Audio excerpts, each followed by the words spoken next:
Madame, monsieur, bonsoir. Merci de votre fidélité. Vous êtes sur Oula, il est tout juste 19h. C'est l'heure du journal. Voici les principaux titres.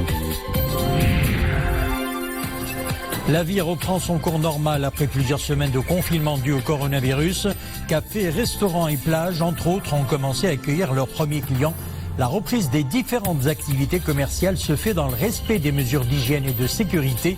Les espaces de loisirs et de divertissement retrouvent une ambiance de vacances. La pandémie du Covid-19 a mis en avant dans beaucoup d'entreprises l'obligation de renouveler nos façons de travailler. La presse a pu poursuivre sa mission d'informer et de sensibiliser, même pendant les 3 mois de confinement, grâce au télétravail via ses supports électroniques, un nouveau mode de journalisme et de diffusion que permet la transition digitale. Et puis le déconfinement progressif et la reprise du transport interville est l'occasion de relancer l'activité touristique. Tourisme interne s'entend bien évidemment.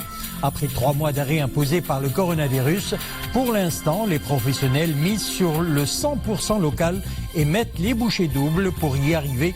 Nous suivrons le reportage à Séville. La vie commence à reprendre son cours normal après plusieurs semaines de confinement dû au coronavirus. Cafés et restaurants ont commencé à accueillir leurs premiers clients. La reprise des différentes activités commerciales se fait dans le respect des mesures d'hygiène et de sécurité. Les espaces de loisirs et de divertissement retrouvent une ambiance de vacances.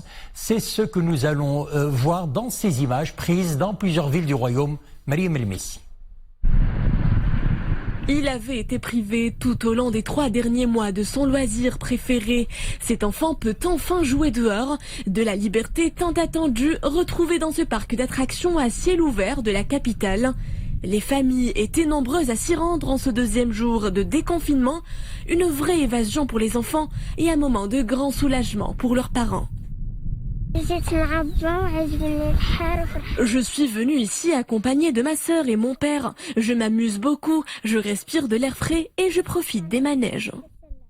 J'étais de passage par cette avenue quand j'ai aperçu cet espace. Il est enfin accessible. J'y ai donc amené mes enfants. C'est la première fois que je les fais sortir après le déconfinement.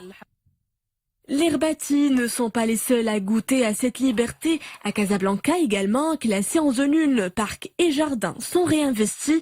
Après avoir été privés pendant 3 mois, les habitants de la métropole commencent à savourer les petits plaisirs de la vie après déconfinement. Je suis très heureux d'être skatepark. C'est franchement un grand jour pour moi d'être enfin sorti. Je trouve que le Maroc s'est très très bien comporté.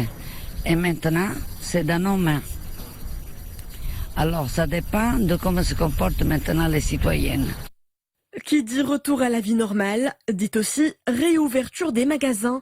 Sans surprise, les files d'attente s'allongent à l'entrée des enseignes. Pas par encombrement, mais plutôt par mesure de distanciation physique. En cas de manquement, un vigile intervient pour replacer les moins disciplinés. Avant d'arriver ici, je m'attendais à une grosse affluence. À ma grande surprise, les gens respectent les gestes barrières, tout se passe dans l'ordre. Toutes les règles d'hygiène sanitaire sont mises en place. On peut sortir sans problème si l'on respecte les mesures de distanciation.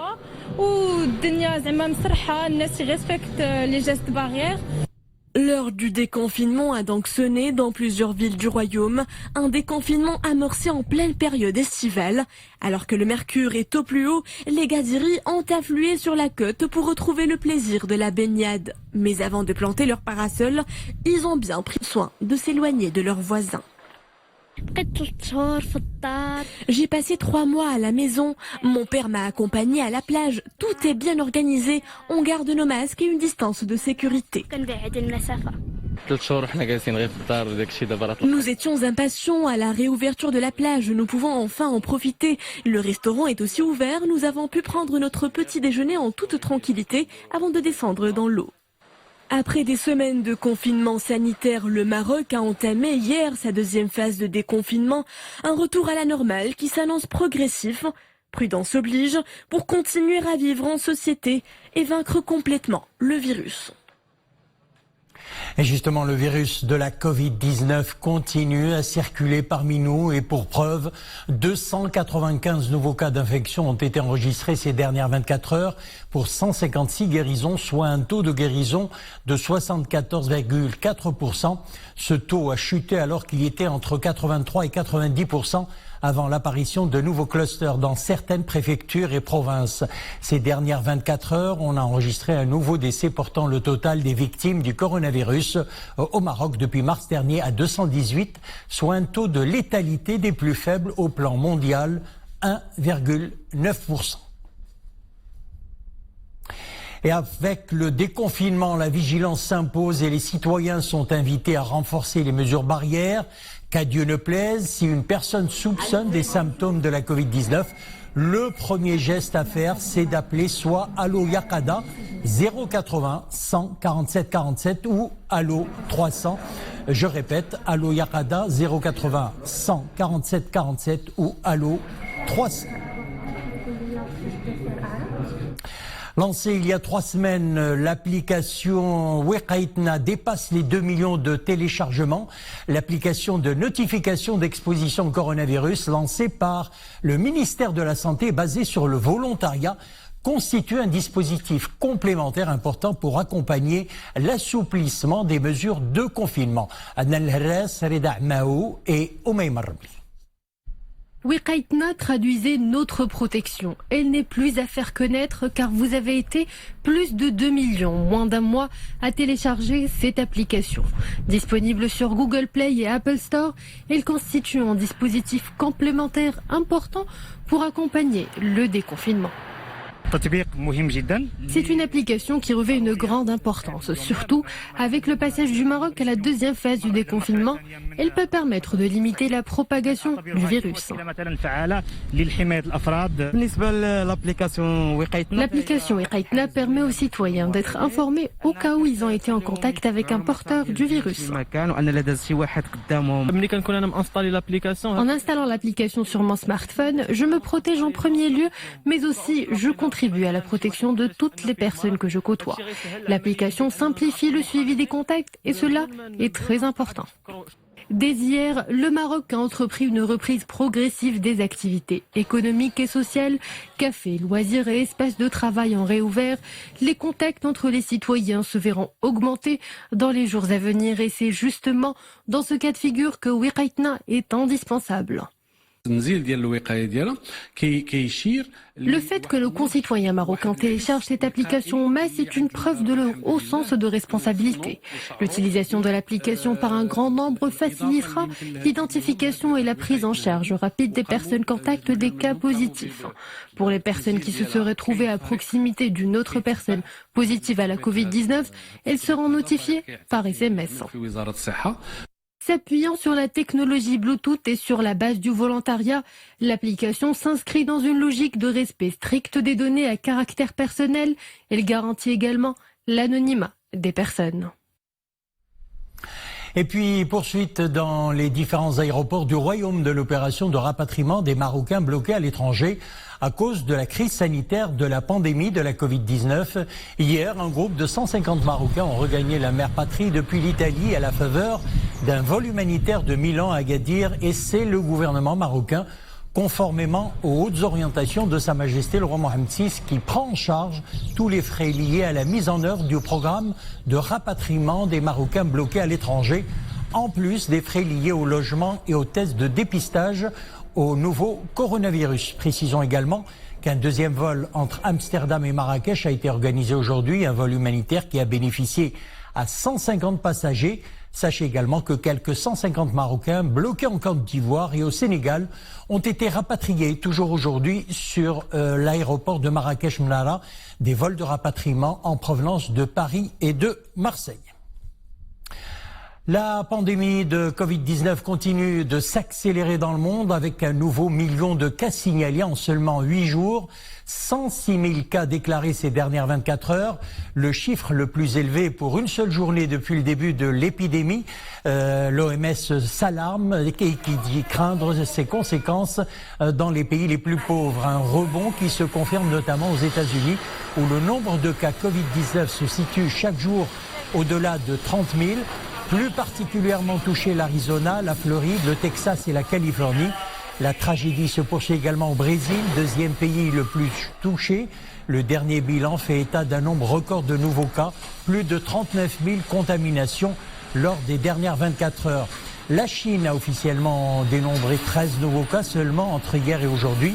L'Europe enregistre quant à elle de nombreux cas pour la première fois depuis quelques semaines. 20 000 nouveaux cas chaque jour avec plus de 700 décès. L'initiative royale d'octroi d'aide médicale afin d'accompagner les pays africains dans leurs efforts de lutte contre la pandémie du Covid-19 est un acte panafricaniste de Sa Majesté le Roi pour trouver des solutions africaines aux problèmes africains. C'est ce qu'a affirmé la commissaire de l'Union africaine aux affaires politiques, Madame Sessouma Minata Samaté. Je saisis cette occasion pour féliciter et remercier Sa Majesté le Roi pour son acte de solidarité envers les pays africains frères et la commission de l'Union africaine a précisé la commissaire de l'Union africaine à l'issue d'une rencontre. C'était ce matin au siège de l'Union africaine avec l'ambassadeur représentant permanent du Royaume auprès de l'Union africaine. On passe à autre chose et là on va parler météo. Averses orageuses localement fortes sur plusieurs provinces du Royaume. Et là donc nous passons à notre page météo. Ces averses concernent les provinces de Bulmen, Midelt, Taourir, Gersif et Jrada, indique la direction de la météorologie nationale. Averses orageuses accompagnées de vent et de grêle. Les contraintes liées à la conjoncture sanitaire exceptionnelle générée par l'épidémie de la Covid-19 sur le secteur de la presse écrite et électronique abordées lors d'une réunion tenue par le ministre de la Culture, de la Jeunesse et des Sports avec les professionnels du secteur. Un accord a été convenu pour mettre en place un partenariat solide en vue d'élaborer un programme répondant aux contraintes immédiates du secteur. Il a été convenu de former d'urgence une commission comprenant des experts économiques et d'autres chargés d'accélérer l'élaboration de solutions appropriées dans ce domaine. Aujourd'hui même, devant la commission de l'enseignement et de la culture et de la communication à la Chambre des représentants, Othman El Ferdaous a annoncé un plan d'urgence de plus de 200 millions de dirhams pour sauver la presse écrite, un plan d'urgence qui repose sur 4 mesures en lien avec la conjoncture actuelle. L'allocation d'un montant de 75 millions de dirhams pour le paiement des 3 salaires au profit des entreprises des mois juillet, août et septembre. La mobilisation de 75 millions de dirhams pour le paiement des fournisseurs des entreprises de presse. La 3e mesure vise à consacrer 15 millions de dirhams aux imprimeries qui impriment plus de 500 000 exemplaires afin de permettre à ces entreprises de presse de payer les salaires des manutentionnaires. Et enfin, la 4e mesure consiste à apporter un soutien direct de 15 millions de dirhams à sa presse qui fait face à des difficultés en lien avec la conjoncture, en plus d'une recapitalisation étatique à hauteur de 10 millions de dirhams. La presse, justement, a pu poursuivre sa mission d'informer et de sensibiliser, même pendant les 3 mois de confinement, grâce au télétravail via ses supports électroniques, un nouveau mode de journalisme et de diffusion que permet la transition digitale. Reportage à Casablanca, Abdelrahman Ziyan, Mohamed Chikir, Reja Fedja et Dominique Orlando. S'il est bien un élément qu'aura révélé cette épidémie du Covid-19, c'est bien l'importance de la transition numérique au sein des entreprises qui s'est avérée primordiale pour maintenir la continuité des services. Tous ceux qui étaient extrêmement hésitants à faire cette transition pendant des années, pour des raisons de toutes sortes, discutables en partie, ont dû le faire, je dirais, dans l'urgence et forcé. Ce qu'on a vu d'ailleurs au niveau de l'économie, c'est assez extraordinaire, c'est qu'en expérimentant des formules de télétravail, la productivité et la production étaient impressionnantes. Je ne dis pas qu'on produisait moins, je veux dire, mais encore une fois, les équipes étant quand même responsables, autonomes, on a assuré. Un personnel semble-t-il beaucoup moins stressé qu'à l'ordinaire, qui s'est retrouvé à domicile, dédommagé déjà de tout problème de transport, mais qui a pu aussi rencontrer parfois certains obstacles en termes d'efficacité. Dans beaucoup de domiciles, il y a 2 problèmes. Il n'y a pas un bureau, il n'y a pas un espace de travail. Et il y a un problème de bande passante, c'est-à-dire de qualité d'Internet pour télécharger une page ou pour envoyer une photo. Mais nous y travaillons. En tout cas, nous allons rester pour partie sur le télétravail, même maintenant après la levée du confinement. L'équivalent d'une petite révolution, certes très largement anticipée, et qui devrait trouver écho bien au-delà des seuls organismes de presse. Dans beaucoup d'autres secteurs et domaines d'activité, je pense que un des enseignements majeurs de cette pandémie, c'est que le télétravail peut être une solution, je dirais, durable, avec ou sans pandémie. La Banque mondiale a approuvé cette semaine un prêt de 500 millions de dollars en faveur du Maroc pour justement soutenir ces réformes en faveur de l'inclusion financière et numérique à la fois des entreprises et des ménages. On parle enseignement à présent. Les parents des élèves du secteur privé montent au créneau devant le siège de l'Académie régionale de l'éducation-formation de la région Rabat-Salé-Kénitra. Ils ont tenu un sitting de protestation en cause les frais de scolarité réclamés par les établissements scolaires durant la période de crise sanitaire, c'est-à-dire pour les mois d'avril, mai et juin, durant lesquels les élèves s'étaient contentés d'un enseignement à distance. Reportage Khadija Zerwal, Mohamed Nasseri, Zakaria Mouqibil. Banderoles et affiches à la main, des parents d'élèves du secteur privé expriment leurs revendications. Ils veulent faire entendre leur voix dans le conflit qui les oppose aux gérants des écoles privées. Raison du conflit, les frais de scolarité durant la période de confinement. Les écoles exigent le règlement de la totalité des mensualités. Les associations de parents d'élèves demandent un compromis qu'ils qualifient de juste et équitable. Nous réitérons l'offre des parents d'élèves aux établissements d'enseignement privé pour trouver une solution au problème des frais de scolarité. Nous proposons de payer 50% pour le mois d'avril et de mai pour les niveaux primaires, collégiales et secondaires, et une exonération pour le mois de juin et pour le préscolaire. Les établissements n'ont pas le droit de réclamer des paiements injustifiés. C'est une occasion pour le dialogue. Ces associations de parents d'élèves sont reçues à l'Académie régionale de l'éducation-formation de la région Rabat-Salé-Kénitra. Les responsables de la REF veulent intercéder auprès des protagonistes pour rapprocher les points de vue. Nous informons les représentants des écoles privées des revendications des parents d'élèves. En ce sens, nous intervenons en tant qu'intermédiaire auprès des deux parties. Car du point de vue juridique, nous n'avons pas la prérogative de fixer les frais de scolarité. Le ministère de l'Éducation nationale et l'Académie régionale de l'éducation-formation font tout leur possible pour satisfaire les requêtes des uns et des autres. Le conflit entre parents d'élèves et écoles privées dure depuis l'arrêt des cours durant la période de confinement. Pour les parents d'élèves, l'enseignement à distance n'a pas répondu aux attentes. De leur côté, les gérants des écoles privées avertissent du risque de faillite de leurs établissements à cause des pertes subies.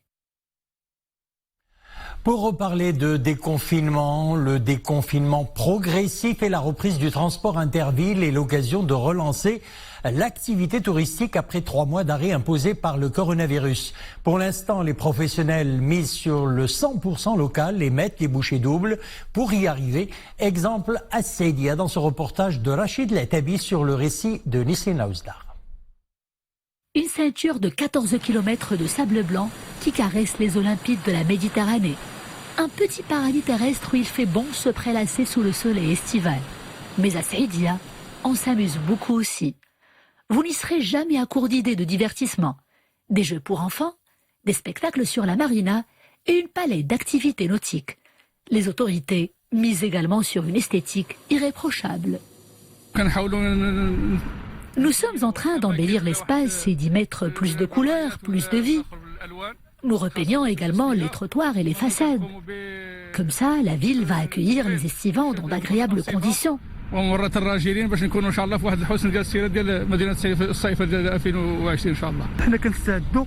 Les préparatifs battent leur plein pour permettre aux amoureux de la ville de Seydia de retrouver une ville qui brille de 1000 feux.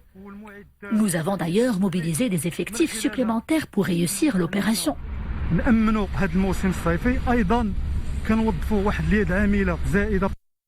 La perle bleue est donc fin prête pour que l'activité touristique reprenne des couleurs. Les professionnels se frottent les mains, enthousiasme et beaucoup de prudence.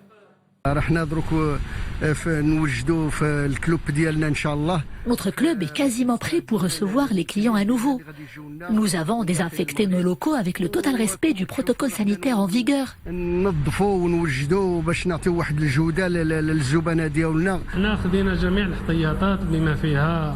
avons pris toutes les mesures sanitaires nécessaires pour que la reprise se passe sous de meilleures conditions. Des professionnels au taquet pour des vacances estivales en toute sérénité. Une aubaine pour eux et une occasion pour vous de savourer fraîchement l'été, sans oublier bien sûr de garder vos distances. Voilà, c'est la fin de notre édition. Merci de l'avoir suivi. Un excellent week-end. On se retrouve demain samedi.